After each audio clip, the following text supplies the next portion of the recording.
Contoh kita takbir Allahu Akbar tu Bismillahirrahmanirrahim. Qul ya ayyuhal kafirun. Ada jenis tu kalau nak. Fatihah tu lupa. Bus surah tu. Lakum dinukum waliyadin. Allahu Akbar. Rukuk.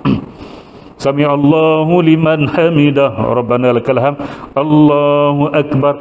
Masa sujud tu ingat, tak baca Fatihah. Oh, macam mana Pak Long? Macam mana? Pak Long cuba jawab. Betul, saya lagi 2 orang. Ha?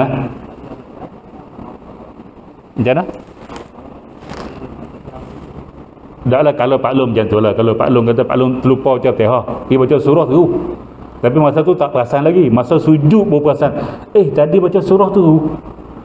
Pak Long nak buat apa? Jeng. Pak Long nak apa? Nak solat mula. Salat mula.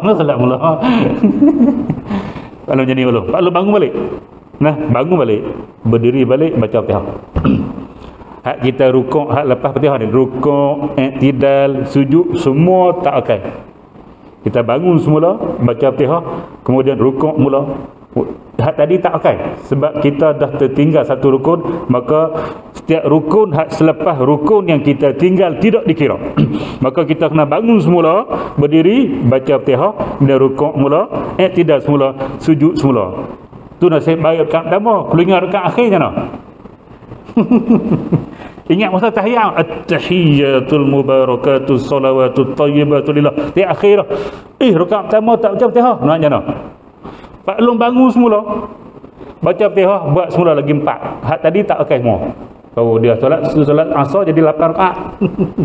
Sebab apa? Hak pertama tu tak pakai sebab lepas Fatihah, lepas takbir kita tak baca Fatihah, maka kita kena undur ke belakang semula. Dikira rukun-rukun yang kita buat selepas daripada itu dan rakaat-rakaat selepas daripada itu tidak dipakai. Oh, macam tu. Solat mula balik. Tapi jangan berhenti, cuma kita bangun solat balik je. Jangan berhenti takbir mula, tu nama dia bodoh. Jangan berhenti kat lalu. Tuan-tuan dan muslimat yang dirahmati Islam, dia macam itulah. Okey, ya. Kalau tu imam apa? Sepak punggung lah. Tu imam tak baca Fatihah. Subhanallah. Nah, Allahu Akbar. Allahu Akbar kabira. Bismillahirrahmanirrahim. Alam tara kaif. Kita belakang ni alhamdulillahirabbil alamin. Macam itulah. Ataupun subhanallah. Nah. Ya. Belakang dia juga. Tak ikut dia. Kita mufaraqah. Sebab imam kita meninggalkan rukun, maka kita dah tahu dia meninggalkan rukun, maka kita mufaraqah. Dulu berlaku di mana? Puncak Alam dulu. Puncak Alam tak? Bulan Ramadan ni, tarawih. Imam Arab dah tahu. Dia bukan tak baca Fatihah. Dia lompat ia kena wudu tak baca. Iyyaka na'budu tak baca. Ar-Rahmanir Rahim, Maliki Yaumiddin, Ihdinas Siratal Mustaqim. Lompat. Iyyaka na'budu. Nah, mungkin dia tak puasa. Tapi payah orang nak tinggal Fatihah. Payah nak. Sebab kita baca hari-hari. Tuan-tuan dan muslimat yang dirahmati sekalian, kalau kita tidur pun boleh baca Fatihah. Mengiga baca betul ikut tertib. Sebab kita baca hari-hari. Sebab tu ada ustaz-ustaz yang buat kursus jenazah, dia kata gini di antara tanda nak mati lupa Fatihah. Sebab Fatihah ni payah orang nak lupa, tiba-tiba Fatihah boleh lupa. Tak lama hidup mengucap tak siap. Kata dia wallahu alam betul ke tak. Sebab bila dah lupa Fatihah ni kira berat. Kira kita tu berat tu. Sebab Fatihah kita baca hari-hari tiba-tiba terlupa. Dia akan terlupa Fatihah masa mana? Lupa Fatihah. Masa mu nak nikah. Jadi imam kata, okey, istighfar, baca Fatihah sekali, jangan kering. Al-Fatihah. Masa tu mungkin terlupa Fatihah. Nah, ataupun kita nak baca depan guru-guru, tok-tok guru kita jadi orang Bali panggil orang Bali panggil nervous. Orang Perlis panggil apa? Nervous tak? Gemuruh. Gemuruh. Tara Syekh apa Ustaz Ismail Khamus. Nah, Ismail Khamus tu tok guru besar dah tu. Tapi tuan-tuan tahu dia mengaji ilmu perubatan dengan Datuk Harun Din. Nah, dia tu mengaji ilmu perubatan dengan Datuk Harudin, tapi dia buka dia punya sendirilah, Darussalam pada dia punya. Nah, dia cerita masa dia nak ambil ijazah daripada Datuk Harudin. Harudin suruh dia baca Fatihah, terlupa. Baca ni ayat kursi dua lah, Fatihah ayat kursi, terlupa. Nak cerita depan guru, sampai tok guru pun terlupa. Nah, sama-sama tok guru. Baik tuan-tuan dan muslimat yang dirahmati, masa-masa tu mungkinlah. Nah, tapi masa biasa-biasa payahlah kita nak lupa. Tapi mungkin imam tu mungkin dia terlompat. Jadi makmum yang sedar, sebab tu makmum dia kena mengikuti bacaan imam tu. Bila makmum yang tahu dia tak baca iyyaka na'budu wa iyyaka nasta'in, dia kena niat mufaraqah. Esok tu masuk surat khabar, kata dimaklumkan tu siapa yang solat, masa tu solat isyak belum tarawih, siapa yang solat bersama dengan imam di masjid sekian-sekian tu lah, dikehendaki qada solat isyak. Qada solat isyak lah, kalau tarawih ya qada. Qada solat isyak. Esok tu masuk surat khabar.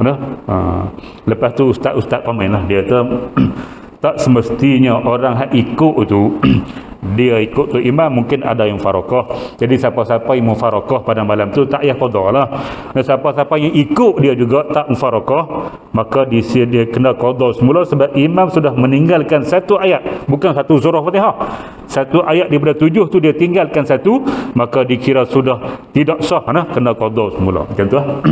Baik tuan-tuan dan muslimat yang dirahmati sekalian, kalau kita rukuk Allahu Akbar, ingat dalam rukuk aku tak baca Fatihah, maka kita kena kembali semula kepada qiyam baca Fatihah. Kecuali kita menjadi makmum. Ingatlah. Kecuali kita menjadi makmum. Bila imam kita rukuk Allahu Akbar rukuk, kita pun Allahu Akbar rukuk juga. Dia rukuk, kita pun rukuk. Dalam rukuk tu kita teringat, aku tak baca Fatihah tadi. Duk galik kat mana tu. Jadi imam rukuk, dia pun rukuk.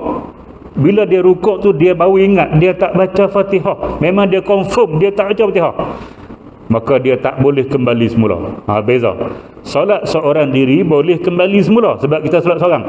Bila kita dah ikut imam rukuk, kita teringat kita tak baca Fatihah, maka tak boleh kita kembali semula kepada rukuk. Kalau kita kembali kepada rukuk, solat kita batal. Maka kita kena teruskan solat. Tetapi bila imam bagi salam, kita kena bangun tambah lagi satu rakaat, sebab tadi dikira rakaat, tidak dikira sebab kita tak baca Fatihah. Cuma kita tak boleh nak bangun baca sebab kita jadi makmum, sebab imam dah rukuk. Maka kita solat habis imam bagi salam, kita pun bangun tambah lagi satu rakaat. Member sebelah tengok, mazhab mana? Dah datang sekali tadi kan, duduk sebelah menyebelah, satu kereta pula tu. Sama-sama takbir, tiba-tiba dia bangun, mazhab mana? Sat gilang kereta tanyalah, sebab apa bangun tadi? Aku tak baca Fatihah tadi.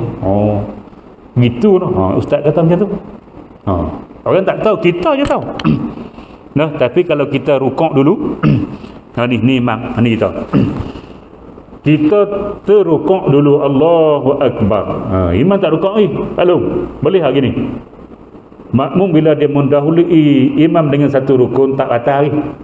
Jangan dua rukun batal. Satu rukun tak batal lagi. Cuma makruh dan dia tak dapat pahala 27, tak dapat. Solat dia sah, tapi pahala tak dapat sebab dia mendahului imam dengan satu rukun, solat dia sah, tapi makruh dan tak dapat pahala 27. Tapi kalau mendahului dua rukun, batal terus. Baik, dia Allahu Akbar rukuk, dalam rukuk tu dia tinggal tak baca Fatihah tadi. Imam tak rukuk lagi ni, dia boleh bangun semula sebab imam tak rukuk lagi, sebab ni tak rukuk lagi. Dia rukuk dulu, masa rukuk dia tengok aku tak baca Fatihah, maka dia bangun semula berdiri.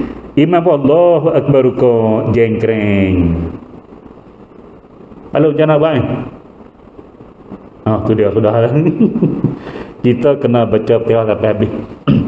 Kena baca Fatihah sampai habis, dan kita diberi keuzuran syar'i ditinggalkan oleh imam ni sampai ke sujud yang kedua. Kalau imam dah sujud yang kedua dan dia nak bangun dah kita tak habis Fatihah lagi, maka rakaat itu dikira batal dan kita ikut imam terus, kita tambah lagi satu. Macam itulah. Denda bagi orang yang lupa baca Fatihah masa solat jemaah. Baik, bab tu dia panjang lagi sebenarnya. Kita tunggu dalam bab solat jemaah lah.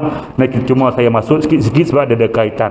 Yang kita kena bangun semula, tapi kalau jadi makmum jangan bangun. Kalau kita bangun semula batal. Kita teruskan solat. Nanti bila imam bagi salam, kita tambah lagi satu sebab kita tak baca Fatihah, dikira tak dapat rakaat tersebut. Macam tu.